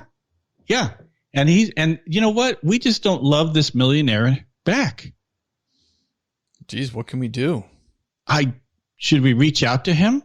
I don't know. Should we reach out to him? Wash his car, maybe mow his lawn. You know, I don't know. I don't know what to do. I'm flabbergasted that what he's talking about. Well, he probably already has Mexican guys mowing his lawn, so you don't need to do that. And then this other thing that cracks me up is they keep saying the WNBA is. They've always been on the top of racial injustice issues and activism. I'm like, do you guys make like minimum wage in your basketball? Who are you people? Yeah. They don't make near the money that NBA does, but they're making all these statements. Who's paying them? I've never seen their game on TV. I haven't seen any commercials for their games or anything like that. But apparently they must have side gigs, because if they can sit there and walk out of their games, they make all these statements. You know, they made a big deal the last time they were in the news 2-3 weeks ago or whatever. The big deal was when the national anthem came on, they were all wearing Black Lives Matter shirts, and all the ladies got up and they walked off the court when the national anthem came on. And to me, I'm like, oh my gosh, that changes me so much. I feel so woke because they did that. Who are they again? I don't know. But sports, you guys, professional sports. Let me know in the comments if you were a sports fan and you aren't a sports fan anymore. I talked to a guy the other day. He's got a friend that is he's got like a 30-year-old buddy, and his buddy told him, "Oh, I don't know, man. I really like sports. I really like sports." And he's like, the guy's oblivious to what's going on. He's oblivious to it. So, hey, did you hear what happened in Seattle yesterday? Oh no, was it Portland? In Portland, there was a big rally of Trump supporters that drove in. There was supposed to be 600 people or 600 cars. I can't remember which one it was, that drove into Portland yesterday. Trump supporters, patriots, all this kind of stuff. And of course, they just can't have they can't have a rally or a protest or whatever it is without BLM counter protesting. So what happened was this one, I think it's called Prayer Patriots or something like that, the group that was there. So anyway, something happens. I still don't know what the facts are on this, but one of the Prayer Patriot guys, one of the Trump supporter guys, gets shot and killed in Portland. So now, we already know guns have been involved, but now, and the same thing. And I think wasn't it Kenosha where the kid Kyle, where he shot those 3? People are starting. I don't know, man. People are starting to shoot back. There's guns involved. Man, that's bad. I mean, even way back in 2016, some of these Trump, when he came to speak and people left, I remember people getting Trump supporters, just normal people trying to get back to their cars, getting jacked up. Yeah. In 2016, remember that? They were like being violent towards them then. And some of these liberal cities where the rallies were held, and I think in the Pacific Northwest, I forget what city it was. Might have been San Francisco. No, further north, I think. But the chief himself almost denied protection to the people leaving the Trump rally. And this was 2016, and they got like horribly beaten. So I guess it's, I mean, those were beatings. Now people are getting shot. So it's getting worse. Yeah. Remember the last time, Steve, when there was a conservative march and all the buildings that were burned down and the cars that were vandalized and businesses that were looted? Do you remember? Yeah, me neither.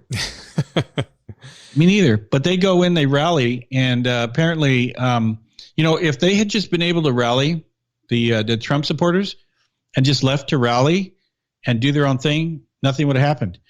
When every single time when you have BLM protests and all this stuff in these big cities, there's not a bunch of pro-patriot and Trump supporters out there counter-protesting, causing violence. They just go, "You guys are idiots. Whatever. I'm not going to go down there." But yet, when there's a conservative rally, they got to go there, and then there's a guy that ends up getting shot. Yeah. Yeah, it's so funny because they always say the conservatives are the perpetrators, the gun lovers, the gun toters that start the problems, and it just doesn't seem to be the case if you care about facts and evidence. Yeah, Alexei Baidala says the mayor of Portland, Ted Wheeler, today blamed everything on Trump. Of course. Trump is responsible for everything. But that's all the news I got. And what do you guys think about all this? Do you have any questions for us about anything else? Because I think this news has worn me out this week. People are so stupid, these folks. Alex Gitlin he said there was a shooting at a Trump supporter, must be a Trump rally today in Woodland Hills outside LA. Unclear what the details are still, but it appears someone shot out the tires of a truck with a Trump flag or something to that effect. Whoa. Because that's how you get people to change their minds. Do you guys think that this is going to be a backlash in November as far as all these anti-police people where they're doing all this stuff? Are people starting to get pissed off and they're going to end up voting the opposite direction of Biden and vote for Trump? What do you guys think about that? Because I can see people getting really upset and just going, that's not my party. Because all the anti-police rhetoric is just getting tiring. I'm tired. I don't even know what they're protesting anymore. Yeah, my mom's family traditionally, my grandfather was a principal, and they're from Boston, right outside. They grew up in Lexington, and traditionally Democratic, but like Kennedy Democrats, like conservative Democrats. And I can tell my mom she really struggles she's going to vote Republican because the party she remembers with values and morality is gone. She can't decide. She can't look at the Democratic Party now and make any sense of it. The closest thing she has to that is the Republican Party. Yeah. Which is so weird. It's like, it doesn't take that long and they say Republicans are going the same way. They're just in slow motion. The Republicans are Democrats in slow motion. They're going the same way. They're not being brave. Lindsey Graham and all these guys are still waning on and on about the Floyd shooting. They're not getting into any of the details of it, and they kind of bow down to BLM at times. It kind of disgusts me. It's like, stand up for what you believe the facts are. Like, show us the facts. Look into it a little bit. Don't be such a wuss. Like, don't be so afraid. They're all afraid of re-election, So at least I saw Graham recently was on at a press conference, and they asked him about Blake, and he said, I'll give him this. He said, I need to hear why this guy wasn't complying with the police before I say anything. Why wasn't he listening? Their guns were out. What's the deal? So that's good. But a lot of them, and the guys that are conservative, they kowtie to BLM too. They're not standing up to this narrative that hard. Trump really is. But the rest of them, not. They're not. During what I was really encouraged during the RNC, all 4 nights they came out and they were backing law enforcement. One senator from Tennessee said, "You are not going to cancel our heroes," and Vice President Pence said that he was talking about that the president is not going to turn his back on law enforcement. So that alone, they may be the lone voice out there, but they're the biggest voice, and they command the largest audience that of conservatives. And if you're not encouraged by this president and the vice president and all the conservatives that came on during the RNC and saying, "Hey guys, we support law enforcement. If you don't like it, you can pound sand. Go vote November 3rd." And that's if it's a silent majority, that's fine. But vote on November 3rd, conservatives. Get out there, because this country cannot afford any more of what's been going on for the last 90 days in Portland, in Seattle, in Atlanta, in Los Angeles, in New York, in Kenosha. We can't afford that anymore. You've got to get out and make your voice heard during the voting time.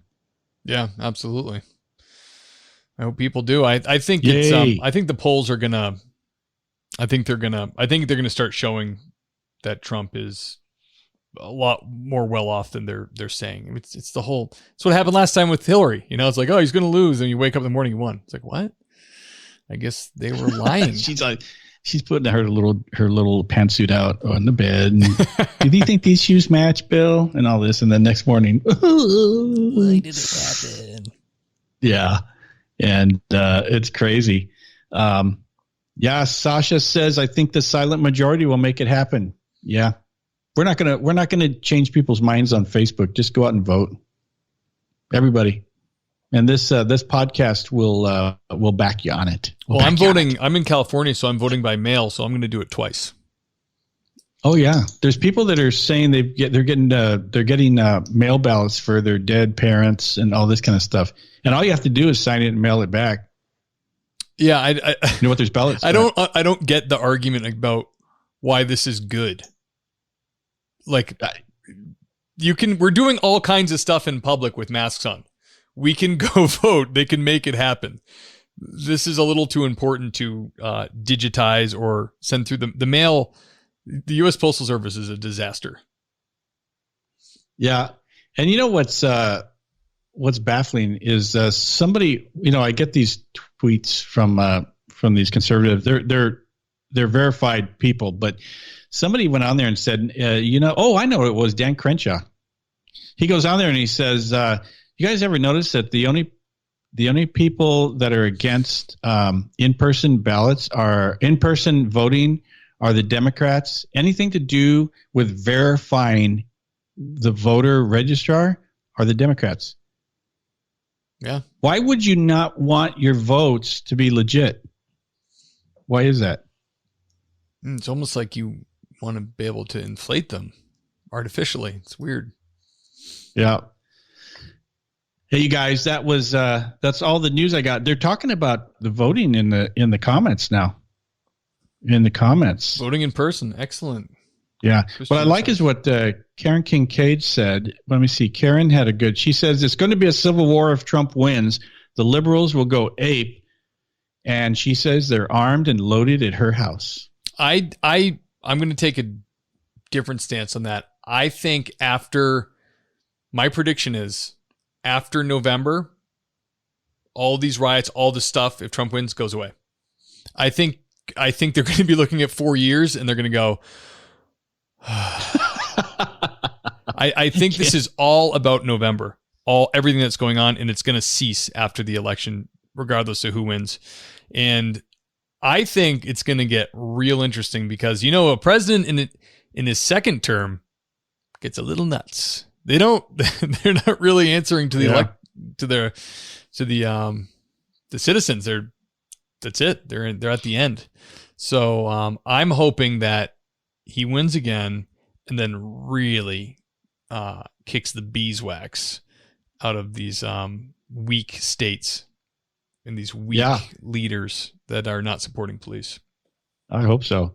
Hey, Dan Carlson has a question. I don't know if you can put it up on the screen or not, but it's more of a question for Steve. And if you guys have comments on this, let us know. If you can put Dan's question up there, Steve. It's up. He says, Steve Ken, I'm getting my concealed carry, and I've narrowed the search for my pistol down to these: M&P Shield, 9 Shield, Canic TP9, Walther PPK, SIG P365 FN503. Any thoughts? You guys know about these guns? Because I know Steve knows every single one of those. I wish I don't know a few of those. It looks like you're going for 9mm. That's a good choice. I would go. That would probably be the lowest I would suggest for personal protection. I would look at Kahr Arms, KAHR. They make a really good small 9mm. It's like tiny, and it's all about concealability. If it's your first gun, you're going to find that you're going to buy it and you're going to try to conceal it, and you're going to go, oh, I should have went smaller. The smallest caliber you can get, And the small frame pistol is I think the best. So Carr makes a really good 40 and a really great 9mm that are super tiny. And also the Glock 43 is pretty good. It's a little bit bulkier, but Glock is a really good system. I don't know. I know the MP9 Shield is popular. I've heard good things about it. The Walther BPQ, don't know. The SIG P365 I've heard really good things about. And the Canik and the FN, I don't know. But definitely the smallest 9mm you can get and you can be comfortable and accurate with, that's what I would go with. I wouldn't go any smaller than 9mm though, because the you just lose too much. You got to be a really good shot and a really, really accurate with your gun. If you're shooting a 380, Ken, it's like a 9mm short almost. You could hit a big guy in the chest a bunch of times with that, and might not get the job done. So yeah, the guns are kind of tiny, but the rounds are really small, aren't they? I mean, aren't they little tiny rounds? Yeah, the 380s is small. I have a Glock 380 actually that I carry sometimes, but I'm going for the face, baby. I carry a Carr PM9, and that's a pretty nice gun. Smith & Wesson also makes a small 9mm, but I can't remember the name of the. It's a Smith & Wesson. There's a lot of really good small 9mm out there now. I mean, they're really good ones. Yeah, Dan, check out it's a 9mm. It's a small one from Smith & Wesson. If I didn't get the Carr, one of my buddies at work had it, so I got that one. But if I didn't get that one, I was going to get the that Smith & Wesson. Yeah, I mean, if you guys, I encourage you, if you can get a gun. I understand they're having a buddy yesterday was telling me it's getting difficult to get ammo anymore. It's hard to get a permit because I have a friend who's going through the process right now, and it's like there's a 4-month wait just to get a permit because is it in California? They're just stacked up. Massachusetts. Oh, yeah, it's not so much in Washington. You can get a permit easily in Washington, as long as you're not some psycho or something like that. Joseph Harper says Force Science Institute recently put out a study which stated 9mm and 40 are virtually the same due to ammunition advancements. That's beyond my capabilities to understand. Yes, I've seen that. Exactly. I know what you're talking about. Before I left my police department, I actually transitioned us from 40 to 9mm because of some of those studies. So, because 9, to put it simply, now the bullet now has the ability to expand as big, much bigger than it used to, stay intact, and the follow-up shots with the 9 are much greater, Ken. So like with the 40, it's real snappy. It's hard to stay on target. With the 9, you can really stay on target. Boom, boom, boom, boom, boom, boom. Get some rounds in there. And they're finding that's actually more important than having the big boom up front. So I know what you're talking about there. Well, you know what? The M&P Shield is the Smith & Wesson. I thought it was a Shield. But anyways, yeah, that's that Smith & Wesson one. I've heard good things about that one. So, okay. I think California, looking at trying to keep up with you guys. Okay, so I think we're all caught up. Brittany Olson asked about recommendations. Any recs for a new gun owner, small female like myself? I have small hands. Any of the ones we mentioned? Any of the small frame 9mm? I mean, I know most females shoot the 9 really well, and I don't think you're going to have any problems with that. So I would go. You go Glock 43. It's a little bit chunkier, but they're the slimmer ones are not bad either. I think I would just start Googling that. And then, of course, it's steve@thingspolicec.com. If you narrow down your search and you want me to take a look at them, I'd be more than happy to. Yeah, also for the ladies, their hands are sometimes a little smaller, and you have to just go. I would just go to the gun store and hold some of the guns and see if the grips are too big for you. And sometimes can't you swap out the grips on them to make them a little more, and then the trigger pull is a big deal too sometimes. I don't know. I'm not saying the women are any less than men. I'm just saying that sometimes they have to do that because the hands are. Yeah, you want to have a gun you're comfortable with. You don't want to be in pain when you shoot it. So yeah, they do big new back straps. You can poke one out, put a new one in. So there's all kinds of stuff they can do now. But Ken's right. You should just go to the store and have the guys. Believe me, some gun nerd will be more than happy to help you, Brittany. Look at guns and, stare at you awkwardly as he probably has 3 guns on him. It's a little dig at gun store guys, but Django Chang made a comment which I found was hilarious, but it's very classic California. Active police officers in California, he says they get carded and we have to go through DOJ now. Active police officers. Really? Yeah. Oh, the gun rules in California are nuts, man. And there's something about also you can be a police officer. And I thought there's some kind of law that said you if you buy ammo out of state, there's certain ammo you can't bring into the state. Just dumb rules like that. I don't even understand it. I can't keep up with all the stupidity in California. California just lost federal court. They lost their high capacity mag ban. So yeah, they don't know where that's going to land. But this is the second time a court has ruled that it's not constitutional in California. So yeah, I think that means we're going to get our high cap mags back. But I don't know. Yeah, that was pretty cool. And they haven't decided, the attorney general, that liberal dirtbag, he hasn't decided whether they're going to fight that or not. Alex Getlin has a comment. Thoughts on shotguns for home defense? A pump shotgun of any kind is always going to get the job done, my man. Yeah. Just know though, buckshot and slugs will go through your wall, your neighbor's wall, and your neighbor's wall. So be cognitive of what you're loading it with. Yeah, Alex, I'm not a fan of shotguns in close quarters like hallways and things like that because with shotguns, the farther you are, you're going to hit everything, including the kitchen sink and the dog. And, all your stuff.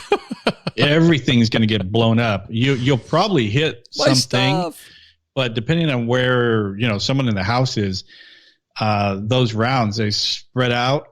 The farther they travel, and you're going to be taking out your couch and your TV, and then the bad guy. With the luck of the bad guys, you probably miss the bad guy altogether. And if you hit him, he's going to sue you. Yeah. So just be mindful. My preference is small weapons for home self defense, but I mean there are people that they might like that. I don't care if I go through the wall and break the windows. I'm going to make sure I hit him. I think he's hearkening back to the sound. That's like you just got to cock it and everybody leaves. Yeah. All right, brother. Hey, Ken, we're on like an hour 52 here. We should hour and 52, guys. Wrap her up. It's been awesome. It's been great. I'm sorry. Go ahead. No, I said it's been awesome. I had a great time. Thank you for bringing these stories, and I wanted to give you a shout out. I know right now your plate is kind of full. Your investigation docket is bulging, but Ken at policebackground.net, if you want to put your best foot forward going for a police job anywhere in the lower 50, and now I hear internationally, Canada. Yeah, wherever you are, Ken can help you out. He's the expert in background. So contact him. He's also got a Facebook group and Instagram, which are great. He makes some really hilarious and fun memes as well. So check him out.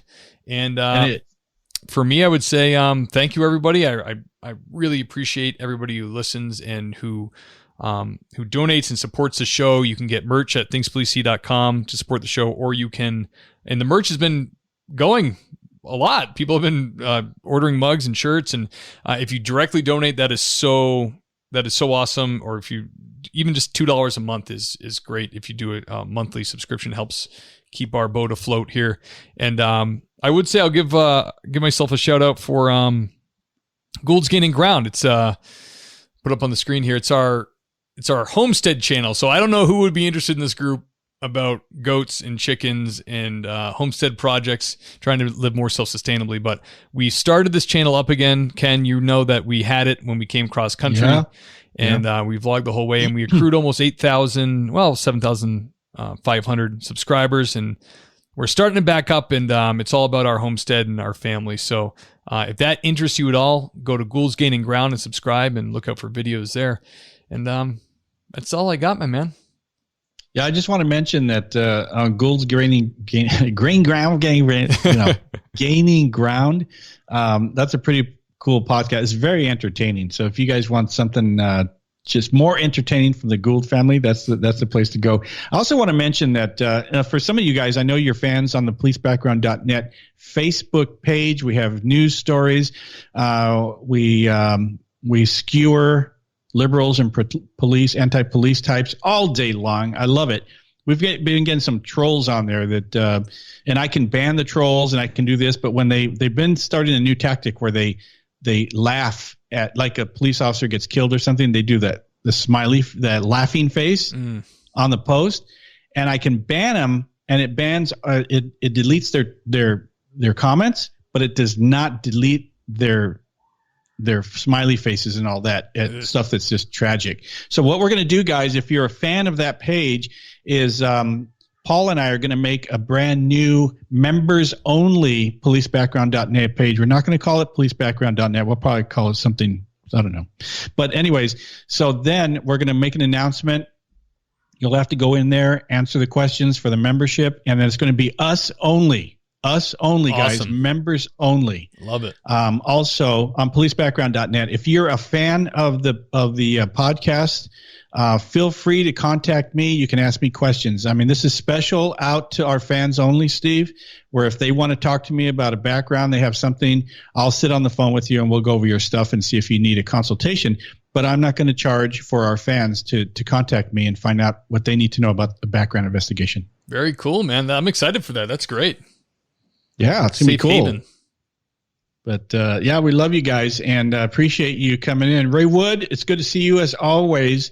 Jesse Meese, Chris Wasick June, thank you guys so much. We love every one of you, and you make this exciting for us every week to come in here.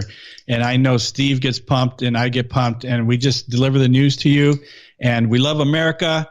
We love our flag. We're patriots. Hell yes. We love our president. We love Jesus. Yes. All of that, man. Love them all. So thanks a lot, guys. We'll see you next week. All right, guys. Take care. Hey, guys. I hope you enjoyed the podcast. If you love the show and you want to show some support, you can go to thingspolicec.com and click the donate button. We are 100% listener funded. So if you've been enjoying all the content we provide, we surely appreciate the support. All right, guys. We'll catch you next time.